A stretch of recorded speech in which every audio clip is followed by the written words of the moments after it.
D মর্গানের উপপাদ্য। D Morgan কি? ফরাসি গণিতবিদ ডি মর্গান বুলিয়ান অ্যালজেব্রার ক্ষেত্রে দুটা বিশেষ সূত্র প্রয়োগ করেছিল। দুটো বিশেষ সূত্র বা উপপাদ্য উদ্ভাবন করেন।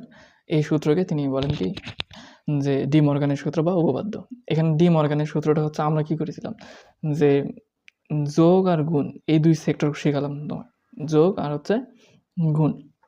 এখন ডি মর্গানের উপপাদ্য বা যে কোনো উপপাদ্যের ক্ষেত্রে বা এখানে কাজটা থাকবে, যদি আমাদের রাশিগুলা যোগের মধ্যে থাকে তাহলে সেটাকে গুণে কনভার্ট করব, আর যদি গুণের ফরম্যাটে থাকে তাহলে সেটাকে নিয়ে যাবো কিসে? যোগের ফরম্যাটে। ঠিক আছে, এখন চলক হিসেবে ধরো এ আর বি। কী ধরবো? চলক হিসেবে এ আর বি। সূত্র হচ্ছে দুইটা, ডি মর্গানের সূত্র কিন্তু আমাদের দুইটা, বুঝতে পেরেছ?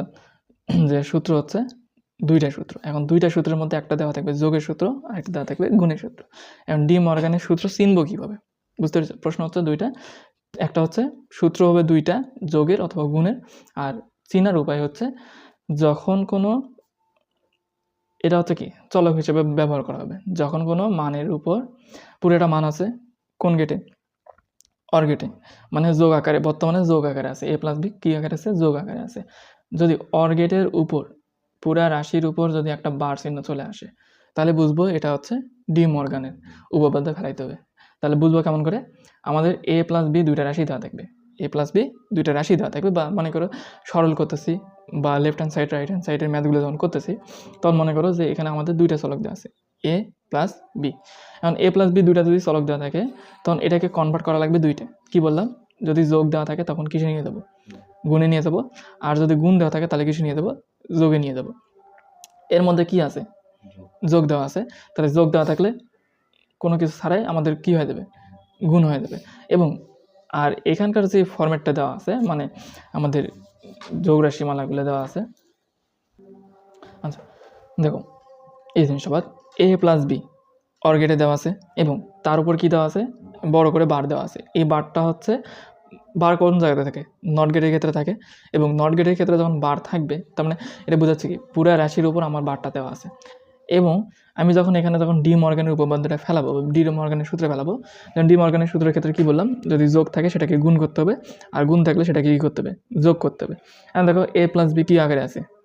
যোগ আকারে আছে, এবং যোগটাকে আমরা করতেছি কি? গুণ আকারে করতেছি। কিন্তু পূর্ণ যে বারটা আছে সেই বারটা দুইটা ফরম্যাটে ভাগ হয়ে যাবে।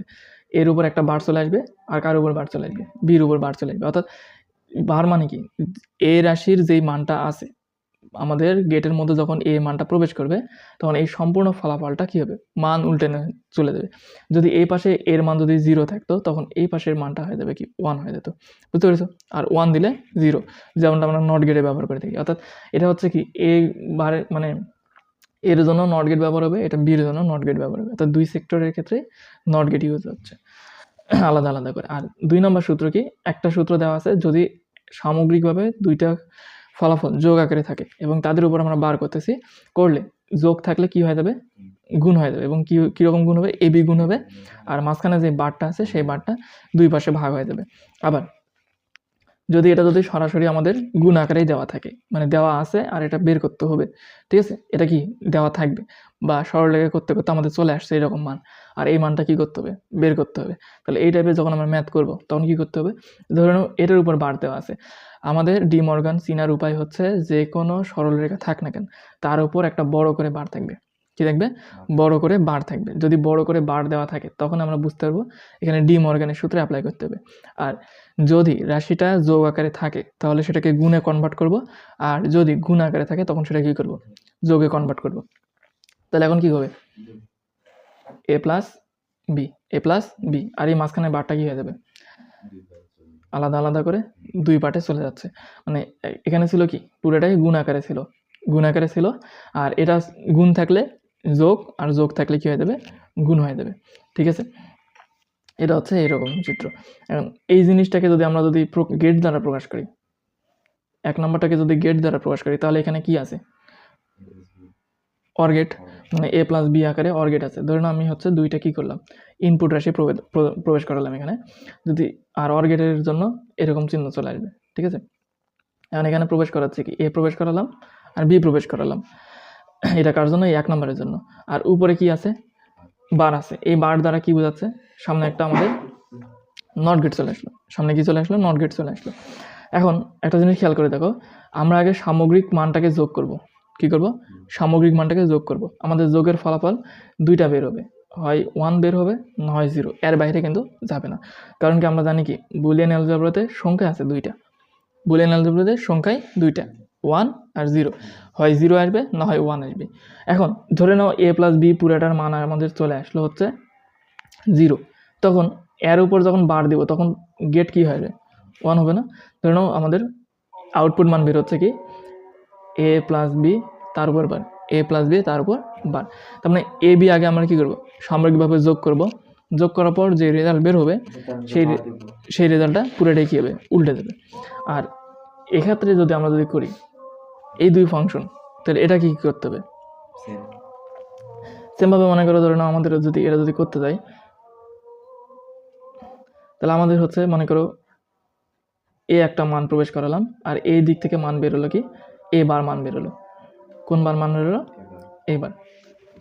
আচ্ছা, ওই দিক থেকে যদি এবার মান বের হয়, তাহলে এই পাশ থেকে আরেকটা মান প্রবেশ করালাম, সেটা হচ্ছে কি বি প্রবেশ করাইছি। বি যদি এই রকম গেট দিয়ে বের হয়, তাহলে সেটা কোন বারের মান চলে আসবে? বি বার, মানে উপরে বার চিহ্ন চলে আসবে। এখন আমাদের দেখতে হবে যে প্রাপ্ত রেজাল্টে কি দেওয়া আছে। প্রাপ্ত রেজাল্টে দেওয়া আছে এ বার ইন্টু বি বার, অর্থাৎ এ বার থেকে একটা লাইন টানতে হবে, বি বার থেকে একটা লাইন টানতে হবে। তাহলে আমরা যদি এ বার থেকে একটা লাইন টানলাম, বি বার থেকে একটা লাইন টানলাম, এবং এরা তা পরস্পরের মধ্যে কোন অবস্থানে আছে? গুণ অবস্থানের জন্য আমাদের কোন গেট ব্যবহার করতে হবে? অ্যান্ড গেট ব্যবহার করতে হবে। তাহলে গুণ অবস্থানের জন্য অ্যান্ড গেট। অ্যান্ড গেটের প্রতীক কেমন হবে?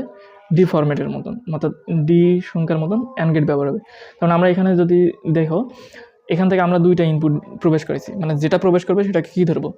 ইনপুট ধরবো, আর যেটা বের হবে সেটাকে কী ধরবো? আউটপুট ধরবো। তাহলে এখান থেকে ইনপুট কি প্রবেশ করছে? এ বার একটা প্রবেশ করছে, আর এটা কি প্রবেশ করছে? বি বার। আচ্ছা, যদি এটা বের হয়, বের হওয়ার পর এখানে কিন্তু আর নট দেওয়া যাবে না। কেন দেওয়া যাবে না? কারণ হচ্ছে আমাদের অলরেডি এই জায়গাতে এ বার আছে, আর এই জায়গাতে কি আছে? বি বার আছে। যখন এ বার আর বি বার এই ফরম্যাটে থাকবে, মানে আলাদা আলাদা বার আছে, আমরা অলরেডি আলাদা আলাদা বারের মান বের করে নিয়েছি, কিন্তু তখন আমাদের আর এর উপরে নট নিয়ে আসার প্রয়োজন নেই। আর এখানে কেন নিয়েছিলাম? এখানে আমাকে যোগ করছি, যোগ করার পর যে সামগ্রিক রেজাল্টটা আছে সেই রেজাল্টের উপর বারটা নিয়ে দিছি। বুঝতে পেরেছি আমার কথা? এখন যদি এটাকে করি তাহলে কেমন হবে? যদি ধরে নাও আউটপুট হিসেবে ওয়াই ধরলাম, এ বার থেকে একটা মান চলে আসছে, বি বার থেকে একটা মান চলে আসছে, অর্থাৎ এ বার আর বি বারের যে সামগ্রিক মানটা আছে সেই মানটাকে এখন গুণ করলে হয়ে যাবে। বুঝতে পেরেছি আমার কথা? আচ্ছা, আরেকটা থাকলো কি, এখন দেখো এই 2 নম্বর সূত্রটা দেখো। 2 নম্বর সূত্রটা আমাদের ছিল কি, এ বি আলাদা আলাদা করে গুণ ছিল, তার উপর বার ছিল। তাহলে ডি মর্গানের উপপাদ্য অনুসারে যদি বার থাকে সেটাকে কিসে কনভার্ট করতে হবে? মানে হচ্ছে গুণ থাকলে যোগে কনভার্ট করব। তাহলে গুণ থাকলে যদি যোগে কনভার্ট করি তাহলে কী হবে? এ প্লাস বি, কিন্তু এ বার প্লাস বি বার, মানে এখানকার যে বারটা ছিল সেটাকে দুইটা ভাগে ভাগ হয়ে গেল। তো এটাকে যদি এখন গেট দ্বারা প্রকাশ করি তাহলে কি হবে? দুইটা ইনপুটের একটা হচ্ছে এ, আর একটা কী হবে? বি, এবং তারা কোন গেটে আছে? এন গেটে অবস্থায় আছে, কারণ গুণ অবস্থানে আছে। গুণ অবস্থানে থাকলে সেটাকে বলা হবে কি? N gate. আচ্ছা, এন গেটে যদি থাকে তাহলে এরকম এন গেটে একটা চিহ্ন আঁকলাম, এবং আমাদের যেটা গুণ হবে সেই গুণের উপর কি দেওয়া আছে? বার দেওয়া আছে। তার মানে কল্পনা করো এ আর বি গুণ করে আমাদের মান বেরিয়েছে 0, তাহলে তার উপর বার মানে মানটা চলে আসবে কি? 0 থাকলে 1, 1 থাকলে 0। আর যখন আমরা নট গেট নিয়ে কাজ করব তখন সামনে সুন্দর করে একটা গোল চিহ্ন দেবো। বুঝতে পেরেছো? আচ্ছা, এখান থেকে যখন আউটপুটটা বেরোবে সেটা কি বেরোবে? ওয়াই সমান সমান এ ইন্টু বি, অর্থাৎ এ বি আগে গুণ করব, গুণ করার পর যে রেজাল্টটা বেরোবে সেই রেজাল্টটাকে আমরা উল্টাবো। বুঝতে পেরেছো? তাহলে হচ্ছে কি এ ইন্টু বি তার উপর বার চলে যাবে। এখন এটাকে যদি তুমি এখন লিখতে চাও তাহলে কেমন করে করা লাগবে? দুইটার মান কিসে আছে? দুইটা মান হচ্ছে গুণ ছিল, গুণ থেকে আমাদের কনভার্ট করা লাগছে কি? যোগে কনভার্ট করা লাগছে। কল্পনা করে এটা আমরা এ প্রবেশ করালাম, আর এই পাশ দিয়ে বের হলো কি? এ বার বের হলো। বি প্রবেশ করালাম, আর বের হবে কি? বি বার বের হবে। বি প্রবেশ করেছি, বি বার বের হবে। এখন আমাদের টানতে হবে কোন লাইনগুলা? এ বার থেকে মান নিতে হবে, আর বি বার থেকে মান নিতে হবে।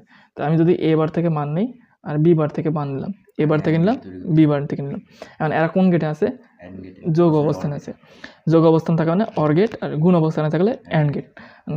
যোগের চিহ্ন হবে যে সামান্য একটু গোল করে রাউন্ড শেপের মতন হবে, আর এখান থেকে মান বের হয়ে যাবে। এখানে আমাদের ইনপুটটা বসে দিলে অ্যান্সার চলে আসবে। ঠিক আছে?